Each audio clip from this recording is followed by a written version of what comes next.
Hey y'all, in this bowl I've got 2 cups of all-purpose flour. I'm making some ginger snaps. I got a teaspoon and a half of baking soda. I've got a half a teaspoon of cloves, a teaspoon of ginger, a teaspoon of cinnamon, all ground. I've got an eighth of a teaspoon of salt. I'm gonna mix this all together and add this with some vegetable oil, molasses, and 1 egg to make ginger snaps. I actually like making ginger snaps because it's just a dump in a bowl and mix. So in here, I've got a cup of light brown sugar. If you don't have light brown sugar, you can use dark brown sugar. Just your ginger snap's going to be darker. That's all. I've got an egg in here. I've got a half a cup of grandma's molasses. And I've got 3/4 cups of Crisco vegetable oil, the liquid. And then I've got a half a cup of crushed ginger or crystallized ginger that I'm going to dump in this bowl. Mix this up and then add that flour mixture to this. And then ready to roll and go into the oven. So that's what the mixture looks like once you mix it up. And now I'm going to add this flour to that. And there's 2 ways you can do this. You can just drop them by a tablespoon on your cookie sheet and bake them for 12-13 minutes. Or during the holidays, what I do is I flour my board and I cut them out into gingerbread cookies, ginger man cookies. You know what I mean? The little ginger man.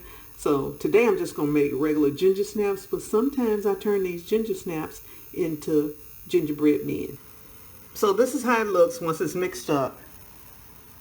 This is how it looks once it's mixed up. And I just take my tablespoon, level it off, and I'm going to drop this amount on the cookie sheet and get the baking, baby. Simple. That's how they look, y'all. Ugly. Not a professional baker. But they good as I don't know what. Yeah, baby, they good.